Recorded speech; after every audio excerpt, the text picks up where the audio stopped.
Welcome back. This is the Big Blue Banter, New York Giants football podcast. I'm Dan Schneider, joined as always my co-host Nick Filato.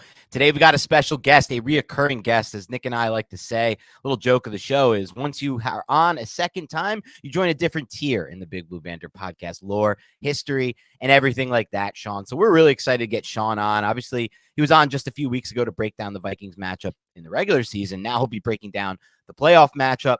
Shawn, why don't you introduce yourself just to anyone who may have not heard the first podcast and tell everyone where they can find your work. Dan, appreciate that. I'm so glad to be, in the Big Blue Banter Hall of Fame. Obviously, that's going to be a badge I'm going to keep wearing for a long time in my life. Guys, just check me out on Twitter at Syed Schemes, SYED Schemes. I've been writing for the Vikings this year, but I just love football. I love breaking it down. I love talking about it, learning about it, and I've been able to do some work for Ollie Conley. He runs his Read Optional Substack, where I've been writing a lot of stuff on Vic Fangio. I'll get into more Kyle Shanahan stuff and just things that I think it's fun to look at for people that like football. So go ahead and give me a follow, shoot me a DM. You got some questions. It'll be fun for us to talk.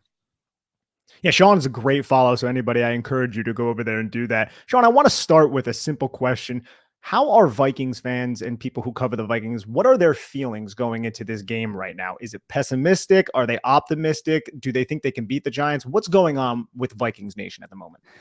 Vikings Nation always just on a roller coaster. Again, I know I said it last time, my first year on it, I'm not on as a part of Vikings Nation, not going to pretend to be a lifelong Vikings fan. That's not me. But just seeing like my thread is now all purple on Twitter, I get all these different things coming up. And I think that Vikings fans particularly are tired of doing the, hey, we need to prove that we belong thing, right? Like that's over. We're in the dance, right? You can't say the Vikings aren't in the playoffs.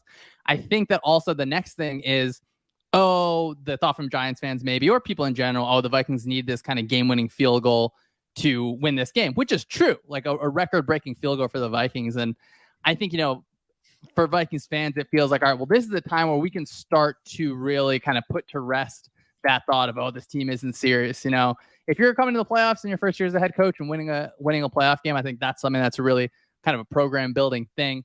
So definitely nerves, though, because I feel like this is a game where last time it came down to the wire and a lot of bounces kind of went to the Vikings. So something that I personally am nervous about, where I think that maybe other people are a little more confident than I am. One thing I think is interesting based on that is something I read or heard today when I was just scrolling through Twitter. It was, I believe, Ed Donatel, the Vikings defensive coordinator, talking about how he has set guys on his defense to help calm the nerves during the week. And this is exactly what he said. He said, he's Dalvin Tomlinson to calm the nerves on the D-line for these people who haven't been there before him. And he has Patrick Peterson on the back end. And I was just thinking, like, that approach is so totally different from everything I've heard from the Giants coaches this week, which is all like steam ahead. Like, we're not nervous, we're confident, all that type of talk and that type of emotion. So it'll be really interesting to see those two sides go at each other from a psychological standpoint.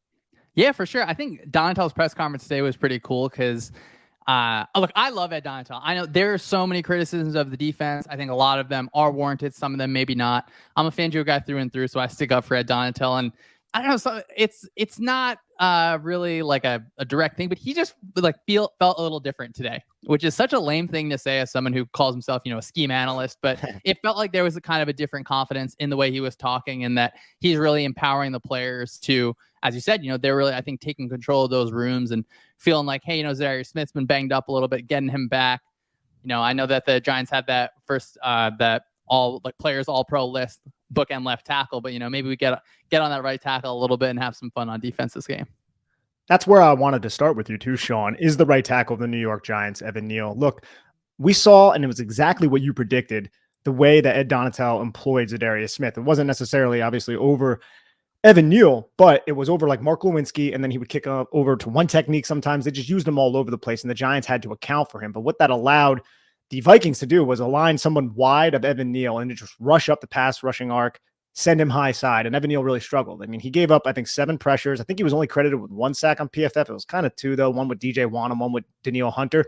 Is that kind of the Vikings' main game plan right now, is just attack the right side of the line, attack Evan Neal, and get after Daniel Jones to try to stifle the Giants' quick passing attack that ate up the Minnesota Vikings in Week 16?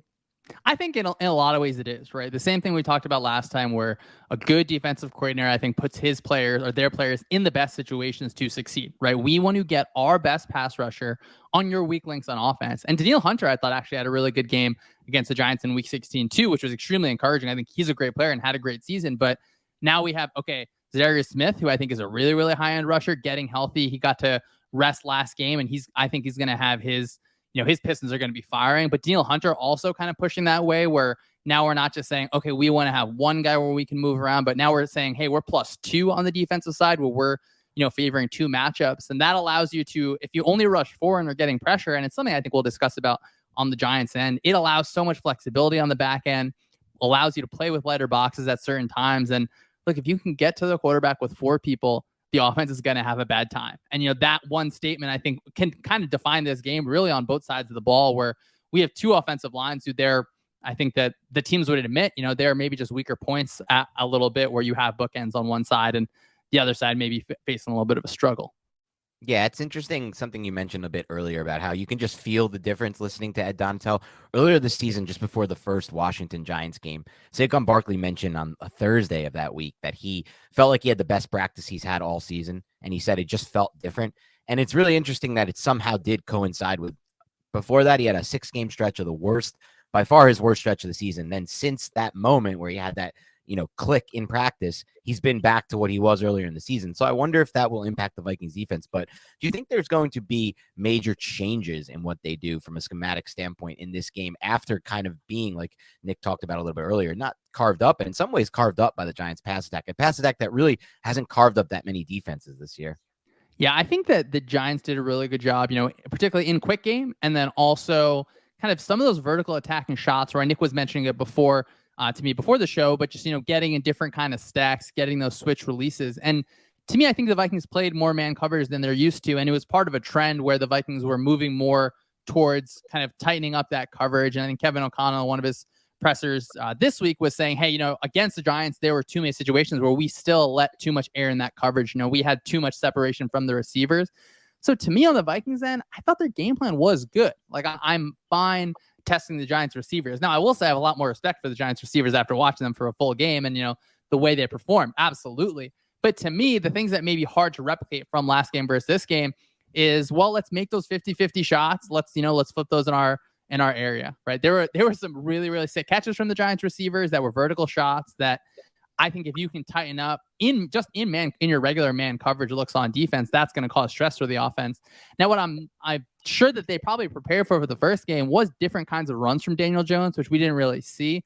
And I have to expect Daniel Jones to get close to 10 carries just because of the way that if you have a quarterback who can run the ball at that level, that stresses so many different parts of your defense. It might slow up a defensive end a little bit, where we're saying, hey, if we feel stressed about our right tackle and Zadarius Smith coming over him, well, let's read him, right? And then if it's something where the defense at the second or third level has to bring a nickel off the edge to kind of get into the fit, well, that's when, Dable and Kafka, I think, can really dig into different things where, it's counter RPOs or different ways to kind of swing Saquon Barkley out. So I was thinking about this a bunch and thinking, well, what would I really game plan differently? And it's not that I would change that much, but I think it's going to have to be prepared for something that is going to be a little different. And even with Daniel Jones, quick game success, I think the Vikings are comfortable in a way saying, okay, if you're going to kind of, dink and dunk, you're going to get your 5 and 6 yards down the field. Eventually, we trust that the play is going to happen where Patrick Peterson undercuts that route kind of coming across the field, right? And that's really the defensive philosophy in a lot of ways for the Vikings, where if you're going to make play after play after play after play, look, you're going to score no matter what defense we put out there. But if we can, just keep making life a little harder. So I would anticipate, seeing similar man coverage looks, playing tight. And I think hopefully if they can, execute just their technique a little bit better, I think it could, be a longer day for that Giants passing attack this time around. I'm glad you brought up Daniel Jones and his rushing attempts, because he only had 4 for, I think, 34 yards with a 14-yard long. But one of the runs that he had was one of those most important runs of the season when he set up that 4th and 2 27-yard touchdown scamper by Daniel Jones. But Dan, we didn't really see him attack the B gap, I don't think, against the Minnesota Vikings right. too much. That one was one, I think, where he rolled around the side. And I found that to be a little bit surprising because the Vikings employ an even front, and it seemed like they were wide of the tackles and they were rushing up the arc so frequently. And they played more man than usual. And they played a lot more man coverage than usual. So I'm glad Shawn brought that up. I really think that is something that maybe this Giants coaching staff will stress. If you don't love what you're seeing, Daniel Jones, and this is so consistent with everything that Daniel Jones has done this season, take that B gap, use your legs. It's just, it seemed like the Giants actually had open receivers a lot of the time against this Viking secondary. And I wanted to ask you, Shawn, too, man, on top of that, was that Patrick Peterson's worst game of the season against the New York Giants? Because it seemed like, I know he had the interception, which was phenomenal, and I still have so much respect for PP. He's such a good, and I love when people refer to him as PP. That just makes me laugh. But he's still a really good cornerback. But he bit on a couple of those double moves that led to the really long catch by Isaiah Hodgins. And then he got turned around really bad on a slow go route from Darius Slayton. So I haven't really watched an extensive amount of Patrick Peterson this year. So I wanted to ask you, was that just kind of his worst game, or has he kind of been slipping a little bit down the stretch of the year?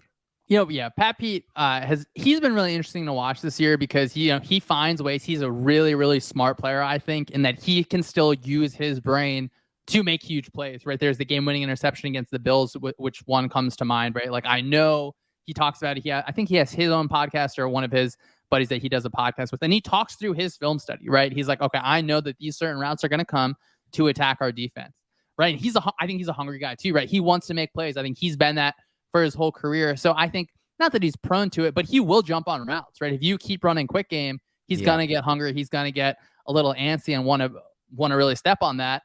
And at the same time, on the Vikings end, look, if you get an interception, it really, not that it fully erases those quote bad plays, but man, that is a huge, huge, huge momentum swing. So I do think Pat Pete is at a point in his career where he understands, I think, that he's obviously, certainly towards the back end of an absolutely amazing career where he's not locking up people in the same way, but he's also using different techniques and things where I do think towards the back end of the season where he's been asked to play more man coverage, and he will jump routes, right? For better or for worse. So I think that's something that I know that Dable and Kafka or have looked at, have seen, literally saw it in that game in week 16. And I would anticipate, that's something that they have to attack that again in some way. And Duke Shelley on the other end, who I love, he's a former practice squad player from the Bears early in the season. He's, just played above his weight absolutely this year, but those are the guys you have to challenge, right? I think there's a lot of different parts of this defense where you can challenge, but make them cover you in man coverage, make them run across the whole entire field, give them the bait, see if they can bite. And, if Jones can hit those throws,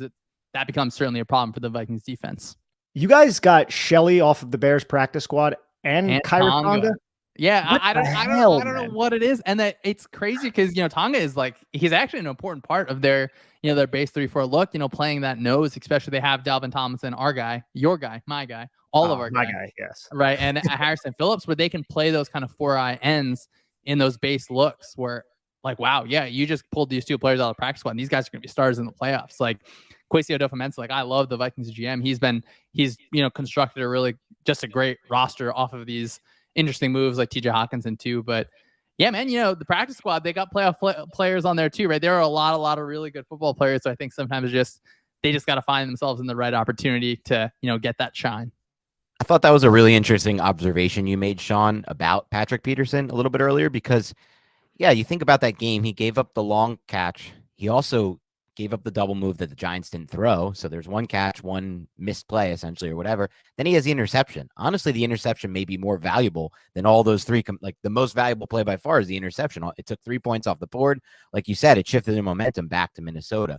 And that's something that I'm focusing on in this game. Will these corners be even more aggressive against this quick game, against these double moves? Because now they've seen it all on film, right? They've played against it. They've watched themselves on film trying to defend it.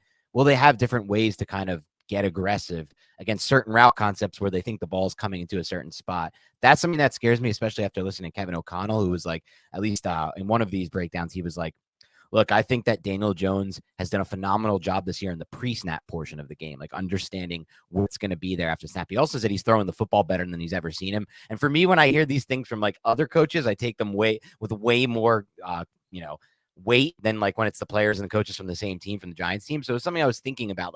Seems like the hyper focus is on stopping the Giants quick game. And I think at least for the beginning part of this game, Kafka's going to come out with a very similar style of offense to what they did against the Vikings the first time.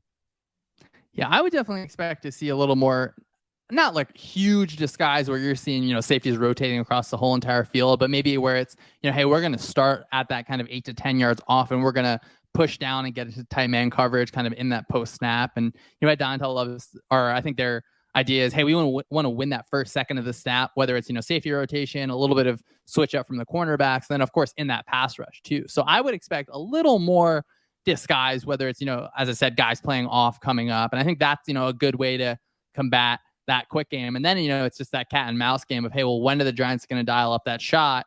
And, if Daniel Jones is really hitting those balls that first game, is he going to have that same accuracy the second game? Like, are we going to be able to speed him up through the pass rush where, hey, we can get there with 4? And, if that perfect ball is just a little bit off one way or the other, that I remember that one catch up the right sideline where, that guy's catching it really on his fingertips. Like, that's a beautiful ball, but there's not really a lot of margin for error there. So I would expect a little more disguise, I think, on the back end from the Vikings. I think Harrison Smith got a nice rest week as well. So got guys healthy, got guys, hungry to make some plays where that's maybe one good way to fight back against a quick game. I'm wondering if you guys do employ a little bit more man coverage, if the Giants will just kind of do what they kind of did through I would say the middle portions of the game with Saquon Barkley. The guy ended up having 10 targets. I think he caught 8 of them for 40-something yards, if I'm not mistaken. It seemed like every time the Giants saw man coverage and they had Saquon Barkley releasing towards, could have been a stack, but it was typically a 2-receiver side, that linebacker had to work across 2 in-breaking routes, and then it kind of set a pick. And the Giants were happy, I would say, to just execute that pass to Saquon Barkley. And it's not like the Giants really burnt the Vikings with that, but I do think that could be a big part of the game plan. And I'm wondering if Eric Kendricks and Jordan Hicks, how they have been kind of on the entirety of the year in dealing with man coverage against backs, not necessarily as talented as Saquon Barkley, but just in man coverage in general, because you guys haven't really run it that much until recently. Yeah, I just think like playing linebacker in the NFL has got to be just such a drag in so many ways, right? Like play action, obviously if you do so much fitting the run, and like now you're going to have to get even further back on your drops, just the way that I think offenses are attacking. And I will say, I think that, they would be honest about it too, that they have struggled, against play action. And then certain times, I think against the Packers early in the season was a good example where you're right? Like teams understand how to attack that, right? They're going to give you traffic and force you to chase that, where you have to work over things or your defense kind of morphs in a different direction. And actually, I was a little bit impressed in the Giants game, because it was one of the first times I saw it all year where it's like, oh, wait, we got, 3 guys kind of buzzing to the flat pretty quick and ready to make a play. So I think they played it well this time, where to me on the Giants then that says, hey, maybe we use that the same way we use our quick game as bait, where we're going to, pump that quick swing to Saquon and, throw a vertical route over the top. Because especially, when you get the nickel involved with having Chandon Sullivan kind of pushing down on those routes, I think you can have your number 2 receiver get into vacated space. I think that's something that the Giants should look to do and will look to do, because I think that overall the Vikings were pretty good at it towards the end of the season, which was cool because it was a long road of watching it be really, really difficult, right? And so it's cool to see those guys who, even them, I think they would say, they're towards the back end of these really, really great careers. But, they were still physical with Saquon in a lot of ways. And obviously Saquon had that is a real game-breaking run, and he's always going to have that ability. But on the Giants end, I would force those linebackers to keep on working, right? And even the fumble that Brian Asamoah caused, like that was on play action to an open guy, right? And what I really like about Kafka and Dable, who I'm just going to keep on complimenting these guys, because I think Dable should win Coach of the Year, and I don't think it should be. Maybe it's a little close, but still. But like they understand how to attack a team that's going to get into man coverage all the time, right? Stacks, mesh, play action where the linebacker has to cover this back, but he still wants to fit up the run, and let's get him a little uneasy. So using those kind of different tools, the Giants have a lot of tools in the bag, where even when the Vikings, I think, they're still finding their groove, which is crazy to say. I think in what is it, week 19 then, I guess.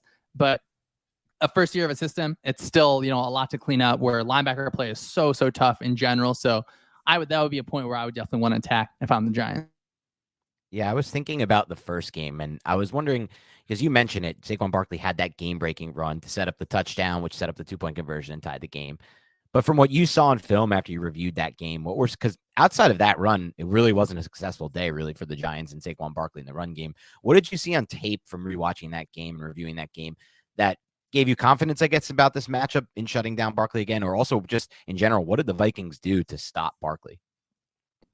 Yeah, I mean, the interior guys, Dalvin Tomlinson, Harrison Phillips, like those guys are players, right? Like I know they come from wrestling backgrounds. I think they were both wrestling state champions. And like you see it in the way that they play, just like the way that they understand leverage. Like you can see so many clips where Harrison Phillips is literally like putting out an arm. And that's like the technique that they teach, right? Where he can just leverage that so well and is showing so much strength, so much agility, and really so much athleticism, where it doesn't have to be a situation where, hey, we need to stuff this box to do it. And to me, on the Giants end, the way to respond to that is like, I need to see Daniel Jones keeping the ball at different times, right? Because that flips the numbers just in the offensive advantage. And it's so hard to get those numbers back on the back end on defense. Right? I think the Eagles, obviously, they're one of the best teams in the league. Like the way that they use Jalen Hurts in different ways causes so much stress on a defense because you're at a certain point, you're out of options how to deal with it, right? So I think the Vikings have special interior guys who I am biased towards Alvin Thomas. Like I'm not going to pretend like I'm not. Like I just love watching the dude play, and I think that the way the Giants can get back in their favor is, I think they did some fun stuff with RPOs where maybe Daniel Jones' accuracy was just a little bit off, kind of left and right, but get Daniel Jones involved in the run game. And I think that Dable with Josh Allen too, right? It wasn't like Josh Allen was carrying the ball 15 times a game during the regular season, but when the playoffs came, or now with Buffalo, like when things are on the line, like the ball is in his hands. And I think that Jones, it seems like maybe he's cleaned up some of his fumbling problems. So using him in the run game as a way to really jumpstart that, I think is something that would really stress me out if I was the Vikings. That's a great point, because I think that's going to happen, what you just prognosticated. Like in the playoffs, all bets off. Like let our quarterback run more than we would. Oh, that quarterback power we saw once this year, it's coming back. I would think they were going to see quarterback power at some point in this game, maybe in the red zone or maybe elsewhere, but it's the playoffs. Why not? Which, dude, it's kind of crazy too, because there wasn't one designed run for Daniel Jones against Minnesota. True. I'm pretty sure just off zone read alone, it doesn't have to be quarterback power, which we know Mike Kafka has employed. We've seen zone read plenty of times throughout this year. Like I'm trying to pull up the statistics right here. You look at Daniel Jones' rushing attempts. There's a big fat 0 next to Minnesota. There's not another 0 all over the place because they don't account for rushing attempts as scrambles. And that's how Jones picked up all the yards on the ground. So I'm right there with you, man. Use that zone read, keep that defensive line discipline, and maybe you can spring some big runs with Daniel Jones and also keep that backside pursuit defender off Saquon Barkley's ass. And not to dunk too much on Ed Donatel, but maybe they didn't run zone read because they really didn't have to in that first game, right? They were dominating, like you said earlier, Nick, with the quick game. Why go away from that if it was working? I don't think that's going to be the case this game. That's why I think we will start to see some design runs from Jones this game. Not only it's the playoffs, you got nothing to lose, but it's not. I don't think Minnesota is going to come out and just be so helpless again against the same style of offense, and that's what we'll find out. But that's how I feel. And they're not. And the good thing you mentioned, at least for Minnesota side, Shawn, is they're much healthier on the defensive side of the ball than they are on the offensive side of the ball. Yeah, absolutely. I think that once the quarterback is involved in the run game, then it's all right, well, what do we do on defense? Like, do we need to kind of push our nickel into the fit and really, are we sending him to take care of the quarterback, or are we doing different things with scrape exchange where it's, it's difficult when like these guys are just so athletic at quarterback. It's so cool to see where that is such a base trait, I think, where maneuverability in the pocket, which obviously, I think Peyton Manning is like one of the best athletes to ever play quarterback. That's like a non-traditional way to think of an athlete in the same way, because the way he handled the pocket, but escapability. And like, as you said, Nick, I think you mentioned it, which is interesting, which Daniel Jones wasn't like bailing on pockets where, obviously Josh Allen is Josh Allen and a top player in the league, but where he had success against the Vikings, like 3rd and 15, drop back.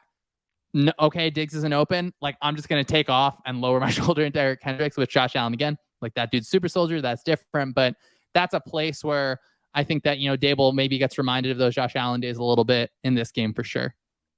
Shawn, one question with the back end of the coverage, because the Giants love to run so many stacks, love to run so many switch releases. Have you guys banjoed at all?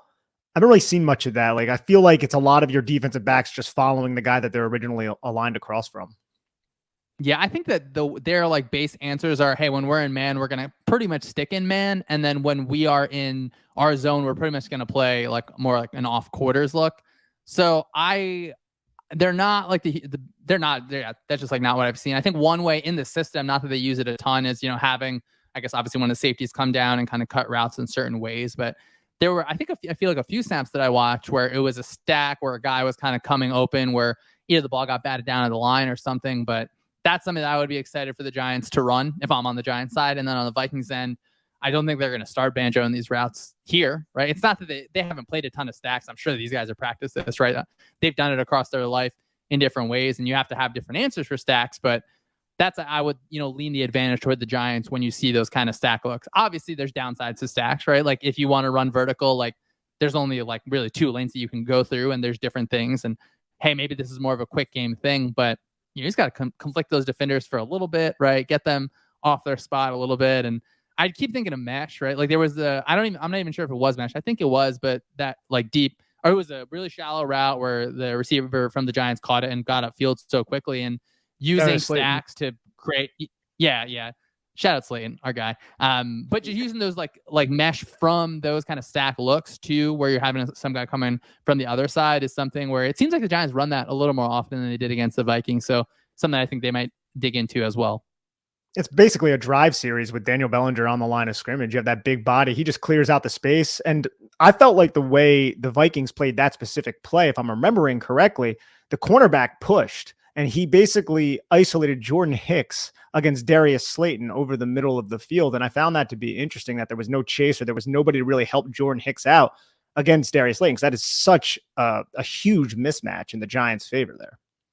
Yeah, and just such a smart design, right? Like there, as a numbers thing, if you're running to the weak or you're passing concepts to the weak side away from the nickel, there's a cornerback in those quarters looks, and those next guy inside might be a safety coming down, but more often than not is Hicks, who's the weak side linebacker. So yeah, make that guy cover. That like it's the football is, I think, in a lot of ways a really, really complicated game, but it's such a matchup league where when we talk about the Vikings offense, we'll get into matchups as well. But the Giants, hey, you maybe don't have the best receiving core in the world, but the Vikings don't have, the top 6 cornerbacks in this league either, right? So get your best guy against, the Vikings coverage guys who are like Jordan Hicks, maybe more of a run stopper, or, make him chase Saquon Barkley out of the backfield on a wheel. I'd be interested to see if they get Saquon a little vertical as well, because I think that's something that would be stressful. I think Aaron Jones and I think Pollard as well had a clip of, just buzzing guys down the field with wheels. So I know that's in Saquon's bag. I think I'd like to see that from the Giants as well. I wish Barkley was better in those situations, if I'm going to be honest. I don't love when I see Saquon Barkley running vertical. It's something that Dan and I have discussed on the podcast. But another thing that you talked about is just smart offensive scheming, right? It seems like the Giants are running a lot of those types of concepts out of 2x2 sets, and they always use the number 2 receiver to the backside to clear out. And I think it was number 39 maybe by the Vikings, who just got cleared out by a deep, it was kind of vertical, but it was more kind of crossing the middle of the field, horizontal cross by Richie James, which forced Jordan Hicks on Darius Slayton. There was no other cornerback to take that. And if you remember, Dan, the next week, the Giants came out with that same exact play, only this time the blown coverage happened to be the deep dig route. More of a, I guess you could say, it was kind of a horizontal cross. Richie James just broke into space, and that ended up being, I think it was the second offensive play of the game. But it was like you're right. 30 yards or something, 28 yards. It was a big play to Richie James. So I think that you're right, Shawn. We're going to see a little bit more of those types of plays as well. I just love how the Giants this season have been using all the routes to work in conjunction with each other, which sounds like it should be, common football 101, but I just feel like over the last several offensive coordinators, we didn't get that as consistently. Yeah. I want to flip it over to the other side of the ball here and talk about the next matchup, which is the Vikings offense versus the Giants defense. I actually feel, weirdly enough, based on how that first game went, I feel more confident about this side of the ball than I do the other, which is odd considering it was the total opposite in their first matchup. But I just think Donatello is going to find a way to adjust to what they did offensively a little bit. And on this side of the ball, I think there's a good chance that if, whatever's going on with Bradbury, if he plays or not, even if he plays, I've heard it's going to be in insanely limited fashion. Let's say it's not him and it's the backup, who I think it will be, the third stringer at center. And then whatever's going on at right tackle, I talked with Matthew Collier, who covers the Vikings. He was like, the right tackle situation is basically as bad as it can possibly get going into this game. Like, he's like, no teams have tackle depth. I'm like, well, Tyree Phillips. No, just kidding. But he's right. No teams really do have tackle depth. And now you've got a random right tackle who's not good and a third string center. So I think there's a chance the Giants just win this game up front. But I will say this about the Vikings offense and the first game. They found ways to create plays that didn't always, like explosive plays that aren't really common to them this season. I was surprised to see this, Shawn, but the Vikings have the 25th best explosive pass rate in the NFL. It's just 6.9%. The Giants are dead last with 4.9%.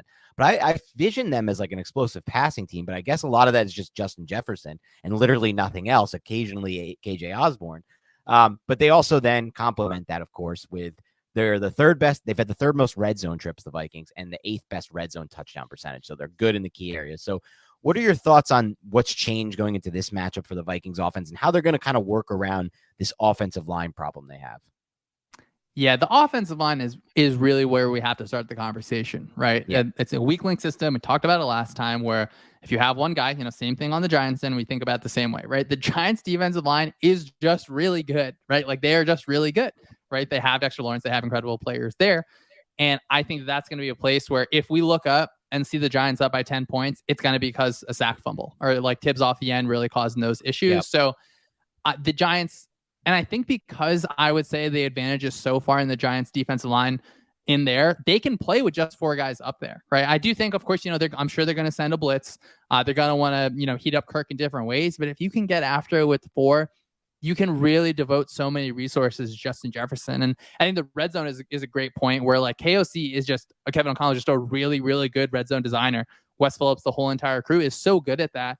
And we remember the Hawkinson touchdown, right? Where he's like faking like he's going over and kind of breaking them back the other way. I see, I know you guys are nodding no and feeling a little bit bad about that one, but that is just such good design from the offense. And so Irv Smith is coming back. And I was talking to Nick about this a little bit before.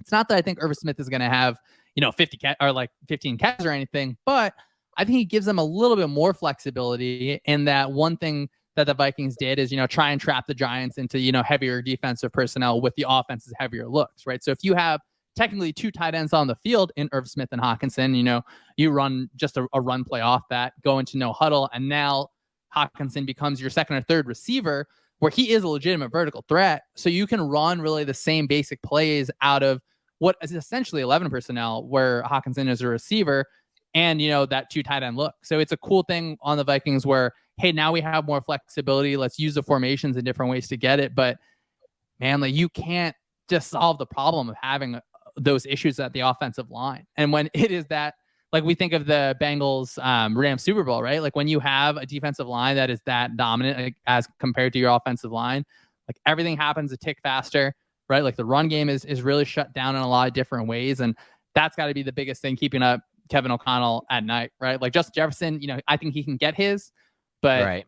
Man, if those sacks in key situations, or even if it's, look, there's going to be times where just the defensive backfield wins a rep, right? Like where things are covered. And I think it'll be incumbent on the Giants defensive line. Hey, we need to turn those sacks into turnovers, right? And where I think Kirk did throw a ball on an in-breaking route. I think it was Adam Thielen that Nick mentioned on the before the show where, hey, that should be a pick on the Giants end where if that turnover battle or that like the sacks keep on staying in the Giants end, that's something where, as if I was wearing a blue jersey, like that's something I feel confident in and something that like that is a huge, huge game changer.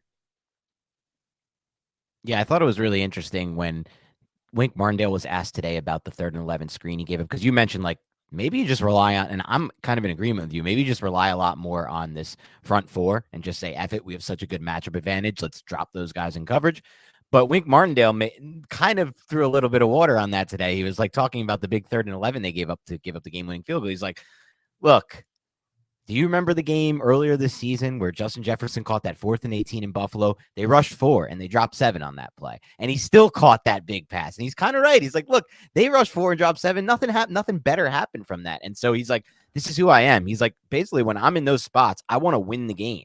His call is to win the game, like get aggressive and try to win on defense. Don't drop. And so I don't know how much of it we're actually going to see that's different. I know the Giants, I've talked about this with Nick, they used more cover 6. They did different things against the Vikings. They didn't just blitz Cousins all day like they've done for some of these younger quarterbacks earlier in the season. But I don't know how much is going to change and how much they are going to rely on that front 4, because I think just philosophically, this is who Wink Martindale is and this is who this defense is.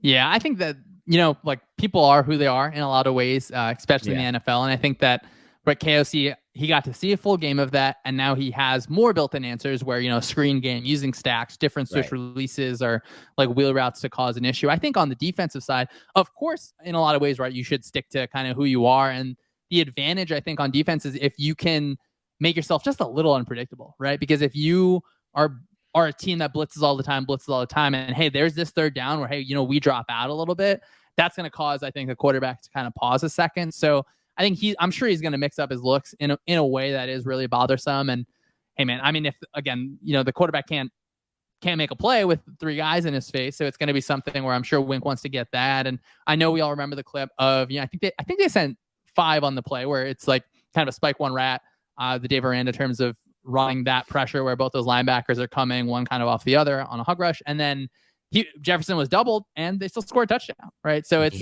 you make such a good point. It's like, hey, no matter what we do, like Jefferson's probably going to get his. So I do love that philosophy of, hey, I want to go win the game. But I mean, I just, again, I'm super Fangio biased. I think he's a guy, and Donatell by virtue of that as a guy who like, look, we're going to send 4, but when we send pressure, we want to manipulate protection in some sort of way. So what I do really like that Wink does is forcing you to keep your running back in protection and not always sending it with a blitzer, right? Whether you drop a defensive end or something. And that's another way to shift the numbers in the defensive advantage where, hey, if we only rush 4, you have to keep your running back in. Now we're playing 7-on-4 on the back end on defense. And that's, that can be a numbers advantage for the defense. So maybe, we talk a lot about coach speak, like what things are saying, but you do make a good point. And like Wink's going to stick to his guns, but he's shown, I think, different tools in this game and obviously against Washington as well. He's not just, close the middle of the field the entire game. He's more than comfortable playing double teams, but I need to see those double teams a little more aggressive where Jair Alexander had a lot of success with it. I think the Eagles had success with it. Put our best corner on Justin Jefferson, and it's got to be an aggressive double team.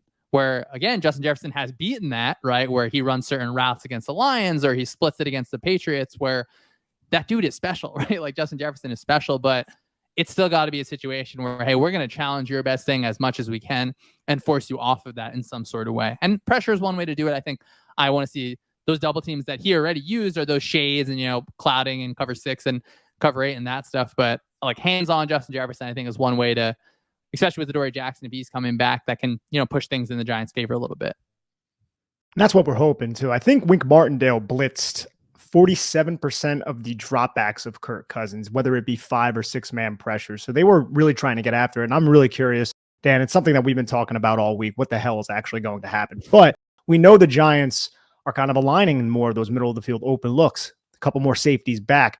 And I wanted to ask you, Shawn, do you think that might lead to more rushing attempts from Kevin O'Connell in that offense, an offense that hasn't really been the best in terms of efficiency running the football this season, but theoretically you don't have as many guys in the box. Do you think even with this backup offensive line, maybe they're going to try to slow the game down a little bit and give a little bit more opportunities to Dalvin Cook just running the football?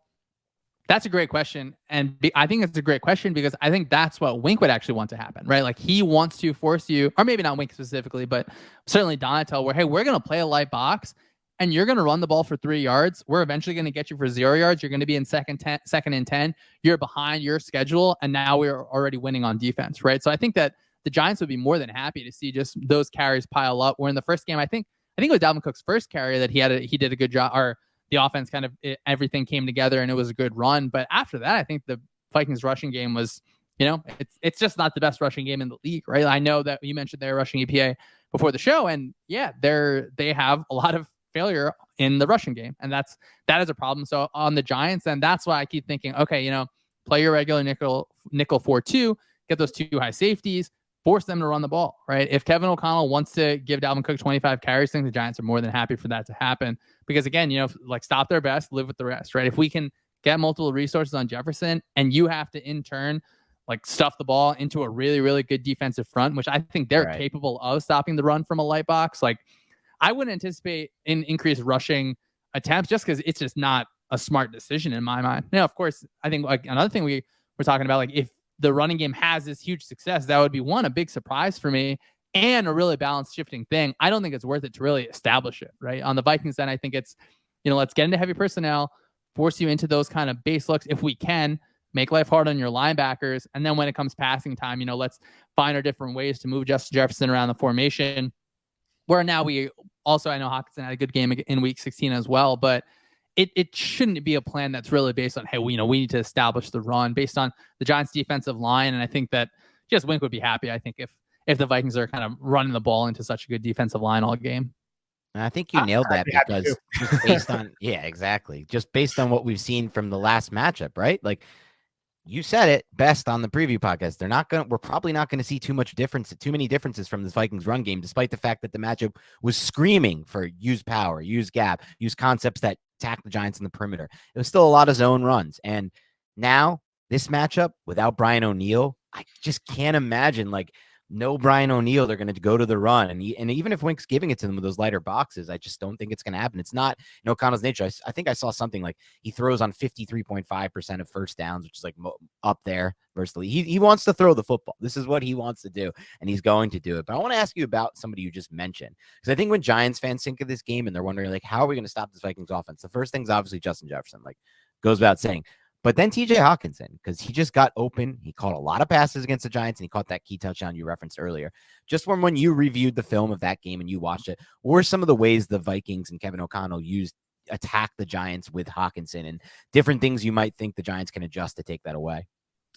What I really like about Hawkinson is he is a versatile player. So he's able to attack you down the field, where I think that it was a PBU on the Giants end where he's running, a deeper route where a DB gets his hand on it. And then he's part of those kind of specialty packages where he's running that route in the red zone. He's part of the screen game too, right? They asked him to do a lot of things in the run game. So that kind of queen on the chessboard is so helpful for an offense where I would really like to see them get into double tight sets where they can get that next play on no huddle and where they have Hawkinson really just as a receiver. Cause like he has the ability to just pretty much play receiver, right? I think that there's been times during the season where, the ball wasn't always falling his way or, 50-50 balls weren't in his favor. But as on the Giants side, like I would be happier looking at the stat sheet and saying, okay, TJ Hawkinson had 150 yards, but Justin Jefferson only had, 35. Yeah. Where the last game where, hey, they were both like above the century mark. Not that yards is an indication of a victory or anything, but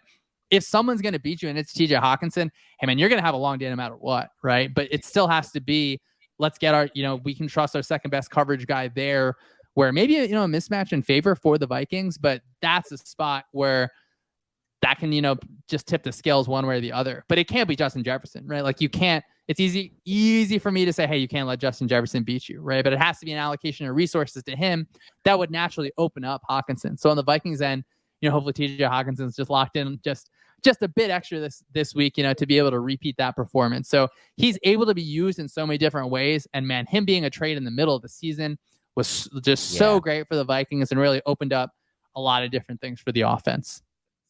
The way they used TJ Hawkinson on the second touchdown, too, we brought up the first one, but that second one, it was a 3rd and 5 situation. He was aligned in a bunch I think he was outside the numbers, aligned to the number 3, and then just allowed number 1 and 2 to release vertical and just wheeled right around. And I actually thought Julian Love, who undercut the number 1 and the 2, did a solid job getting himself back into phase, but it just speaks to the dominance that TJ Hawkinson can play with, right? That guy is good. Yeah. And I know a lot of people around the league don't really associate him with one of the better or best receiving tight ends in the league. Like, yeah, he's not Travis Kelce or whatever, but that guy has the skill set to do what he did against the New York Giants in week 16. And I feel like the Giants, man, I'm wondering, Dan, too, what are they going to do to stop him when you're allocating so many eyes and so much coverage towards Justin Jefferson? Is he going to have those one-on-one matchups against Julian Love?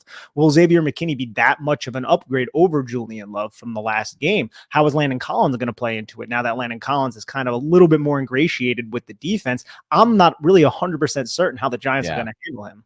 I almost think they're going to do what Shawn said earlier with the run game. Just let him eat a little bit, and eat is it's not like we're letting him chew up 15 yards at a time. It's 6, 7, 8 at a time. Sort of what you were saying, Shawn, before with the quick game for the Giants offense. That's kind of I would be surprised if they go crazy trying to take away Hawkinson in this game. I still think the focus will be Jefferson, but you're right. You don't want to give up those plays. So it'll be interesting to see if they come up with anything different.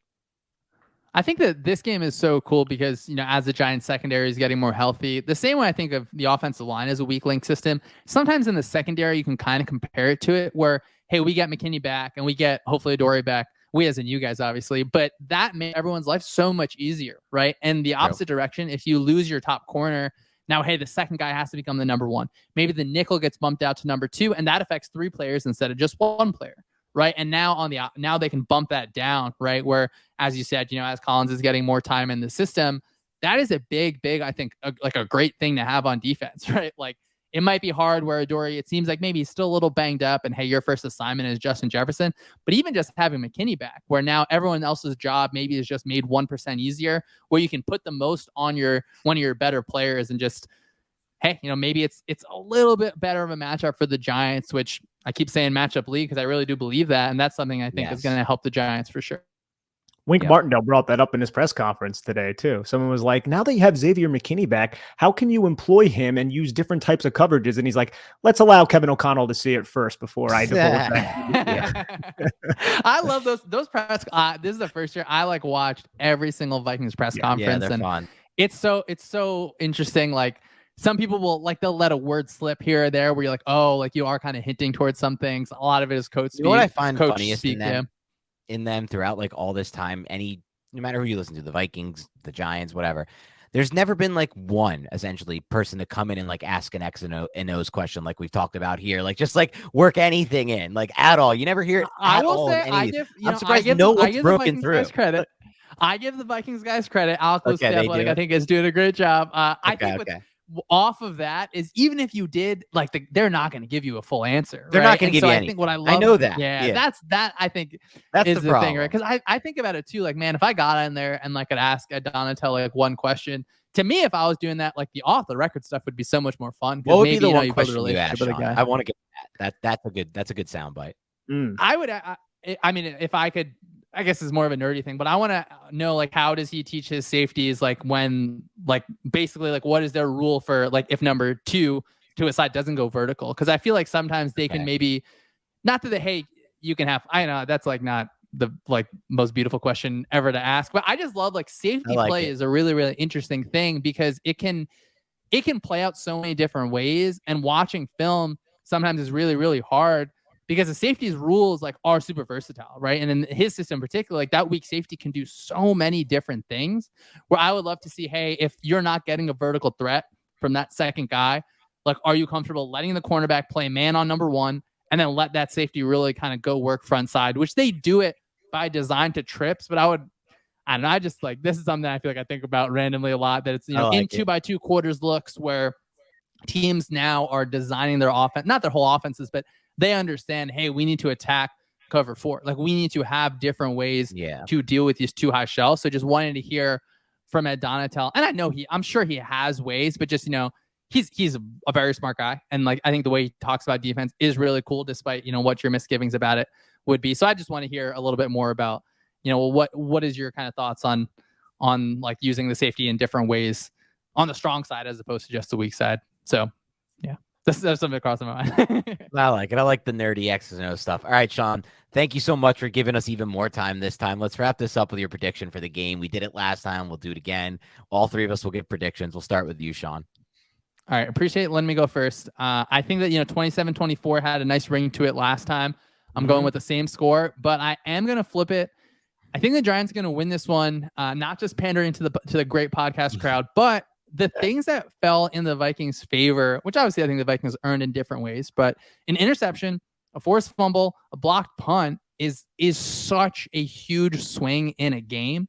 That plus, of course, that field goal at the end, where I think that, even if just one of those things doesn't fall in the Vikings' favor, that makes the day a little bit longer, whether it's forcing overtime. And I keep saying it, I'm so happy with, the job that Dable and Kafka have done with that offense. I think that getting the secondary healthy is going to be a big deal and just making life a little bit harder for the Vikings. So I think that because that first game was so tight, even if the Vikings crowd is a little bit louder, even if those guys are running a little sharper, the things that bounce in the Vikings' favor, to me, feel like, hey, maybe those aren't things that can just be banked on. Or if the Giants play a clean game, this, I think, is the Giants' game to win. Or Giants team, it's their game to win. So I'm going 27-24 Giants with some reticence on that one. All right, Nick, you're up.